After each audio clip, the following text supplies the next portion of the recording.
il est peut-être l'une des meilleures incarnations du One Hit Wonder, cet artiste qui n'aura fait qu'un seul tube, immense cela dit, au cours de sa carrière. Avec son tube Born to Be Alive paru en 1977, qui est devenu un titre incontournable de l'époque disco et a connu un succès à l'international considérable, Patrick Hernandez a assuré l'avenir financier de sa famille sur plusieurs générations en devenant multimillionnaire en quelques mois seulement.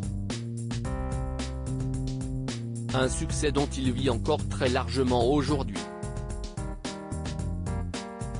Et ce, même s'il a enchaîné les échecs artistiques par la suite, au point de se retirer de la musique dès les années 1980 et ne réapparaître que pour parler de disco ou performer, cette chanson qui est chevillée au corps de son interprète. Depuis, le chanteur français avait construit sa vie loin du grand public et des projecteurs. Seulement voilà, une grande partie de ce qu'il a bâti s'est effondrée ces dernières années. En effet, celle qui était sa femme, de 19 ans sa cadette, depuis leur mariage en 1990, Laetitia, est partie en 2016 et a quitté Patrick Hernandez qui se décrivait alors comme un cœur à prendre. Une absence qu'il pouvait compenser avec la présence de sa fille, issue de cette union, Victoria.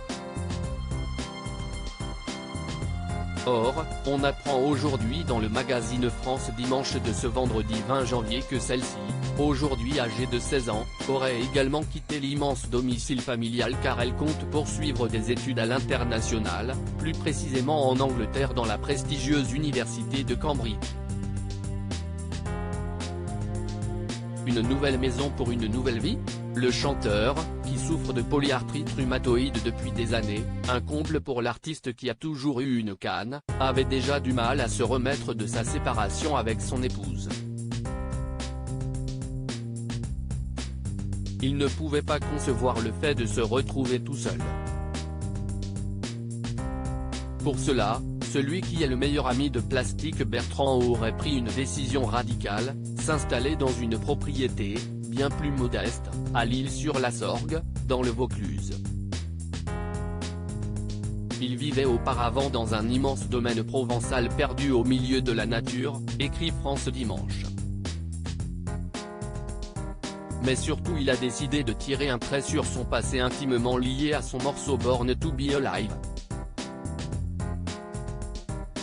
Ainsi, Patrick Hernandez a choisi de se séparer de tous ses souvenirs en rapport avec cette période révolue de sa vie, objets, meubles et photographies ont tous fini à la poubelle.